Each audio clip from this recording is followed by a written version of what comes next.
Empress Irene's exquisite beauty made jaws drop, but no one realized that her elegant face hid a twisted mind. Irene would do anything to gain power.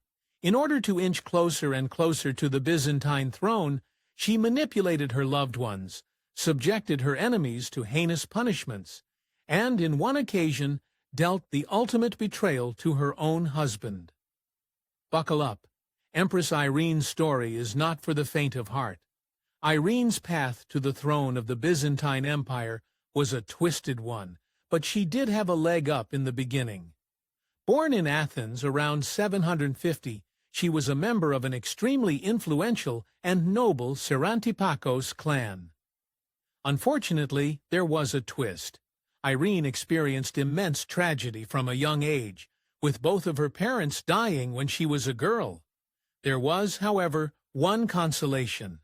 Besides her accomplished education, Irene was also exceptionally beautiful, and she was about to put her good looks to great use. When she was still a teenager, the current Emperor Constantine V invited Irene to travel to Constantinople, the center of the Byzantine Empire.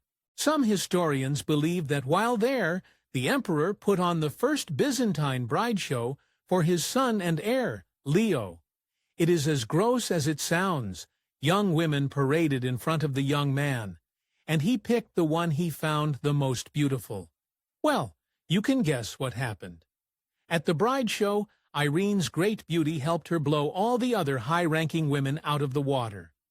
She and Leo married very soon after her arrival in Constantinople, tying the knot in November 769. It was a fairy tale likely beyond the orphan girl's wildest dreams, but don't get too cozy. It soon turned into a total nightmare. The biggest issue was a deep one. While the ruling Byzantines were iconoclasts who were against any talismans depicting religious figures, Irene had iconophile sympathies and secretly loved images of saints. And sure, this conflict may seem harmless today, but for Irene and Leo, it was the beginning of one of the most scandalous periods in Byzantine history. Constantinople was nothing if not dedicated to the crown, and in 771 she gave birth to an heir, a boy named Constantine after his grandfather. But even this happy news has suspicious underbelly. Constantine was the only child, and as far as we know, the only pregnancy that Leo and Irene ever had, indicating that even their union was on the rocks. But before the kingdom could get too leery, the tides turned again. As emperor and empress, it was crucial that Leo and Irene present a unified front to their kingdom. But they didn't. While more lenient than his father, Leo was still devoted to the iconoclasts' cause. Meanwhile, Irene's rebellious and dangerous love of religious imagery only grew deeper as the years went on, until the day it all came crashing down. Irene's husband had spent the first years of his reign flirting with the idea of some iconography being okay. But in 1780, everything got flipped upside down. Leo began persecuting iconophiles like Irene, left, right, and center, and he wasn't nice about it. He detained his own courtiers, submitting them to whippings and humiliations, such as shaving their heads. Clearly, something had gone wrong. The answer may lie in Irene's own bedchamber. We'll never know for sure what set Leo off on his violent rampages of iconophiles, but historians have made a chilling suggestion. Some claim that one day Emperor Leo lifted up Irene's pillow only to discover that his very own wife had hidden two offending sacrilegious icons underneath it. His next actions were his most ruthless yet. According to the story, the clever but terrified Empress Irene insisted that she hadn't known the icons were there, and that some evil iconophile courtiers must have smuggled them in, all too happy to get vengeance. Leo then tracked the courtiers down and had them punished. Even so, he was far from fooled. He just took it out on Irene in an entirely different way. After finding out about his wife's secret stash, Emperor Leo was reportedly so disgusted with Irene, despite her denials, that he vowed never to sleep with her again. The trouble is, Leo didn't have much time to inflict this creative punishment on his wife. Fate was coming for him, and it was going to change Irene's life forever. The very same year that Leo went on his rampage of all iconophiles, karma bit the royal family hard. Within months of his purges, the emperor fell seriously ill with a fever. Within days, he was dead, and Irene's young son, Constantine, by then only 9 years old, became the new emperor. But that's when Irene really came into her own, and it was terrifying. With her husband getting cold in the ground, and her son barely old enough to understand he was the new emperor, Irene took advantage of the power vacuum like a boss. Before Leo's old courtiers could blink, Irene was the official regent over her son, and already ruling the kingdom with an iron fist. But she didn't stop there. Less than 2 months after she became regent, Irene's new courtiers were already chafing under her ambitions. After all, how could a woman take power? Angry, they plotted her downfall, calling one of Emperor Leo's half-brothers, Nikephoros, to comprise the throne out of her grasping hands.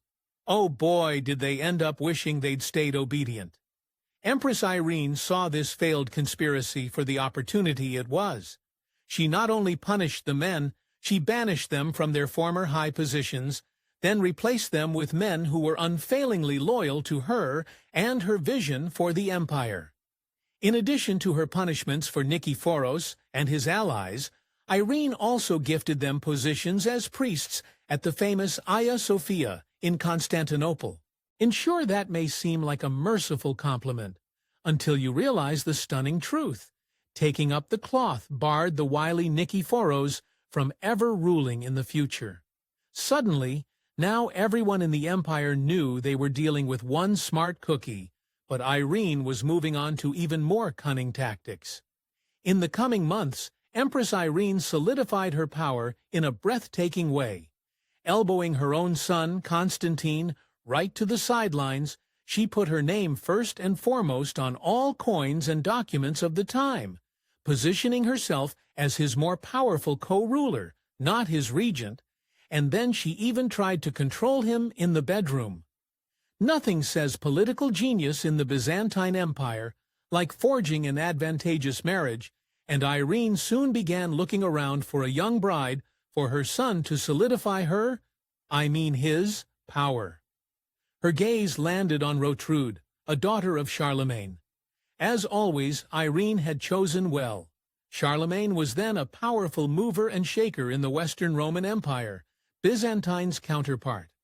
By 787, the still teenaged Constantine was desperately looking forward to marrying Ruthless, and Charlemagne was all for the new alliance, but Irene now had other ideas.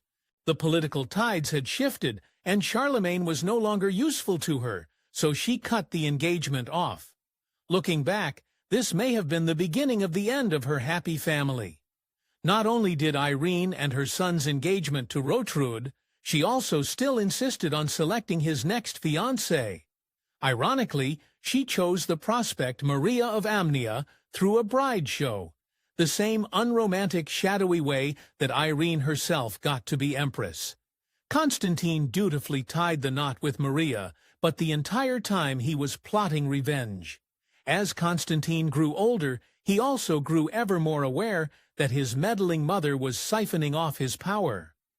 By 790, Constantine was beside himself with frustration and ambition for his throne, and her courtiers were none too happy with her either. Suddenly, the discontent bubbled up into true rebellion. Soldiers took arms against her, proclaiming Constantine as the true emperor, and Irene as a mere pretender.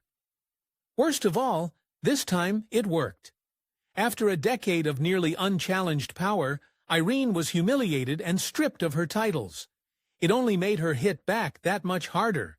With Irene out of power, everyone thought that this weird period of a woman ruling was done for last, but they had other plans. As it turns out, running a kingdom wasn't as easy as Irene had made it look, and her son Constantine VI failed spectacularly. With months he was scrambling, barely fending off attacks from his other relatives. In 792, Constantine came crawling right back to his mommy, begging Irene to come back to court and help him clean up the mess he'd made. To sweeten the deal, he even offered her back the title of Empress. Not that Irene would have accepted anything less. She agreed, and four-time mother and son reigned as co-routers once more, until Irene plotted her baby's dark demise. In the end, the straw that broke the camel's back was Constantine himself, namely his scandalous bedroom habits. Irene's marriage to Maria of Amnia had been utterly miserable, and he decided to divorce her in a place of infamy and take up with his mistress, Theodo. While the kingdom erupted with outrage, Irene saw her opportunity, and boy was she vicious. After 5 years of ruling beside her son, Irene put her ruthless plot into action. She had been quietly gathering allies on her side, and sensing Constantine's weakness, she now unleashed her supporters on him. Her influence was so far-reaching that even when Constantine fled the province in terror, his mother's friends were there to catch him. Of course, that wasn't the end of the horror show, it was only the start. Empress Irene was now just about done playing games with her prodigal son, so she hit him with an utterly brutal punishment. Employing a favorite execution strategy of the Byzantines, Irene had her men gouge out Constantine's eyes on August 19, 797. Yes, she really did that to her own son, giving new meaning to the term family feud. With Constantine VI blinded, heirless, and out of the way for good, there was nothing stopping Irene from ruling not just as regent, but as sole empress of the Byzantine Empire in her own right. Nothing, that is, except precedent. Because as she came into power, the Pope and the Western Roman Empire started side-eyeing her big time. Since she was a woman, some Western Romans claimed there was a vacant seat in the Eastern Empire, and they wanted to fill it with a figure from Irene's past.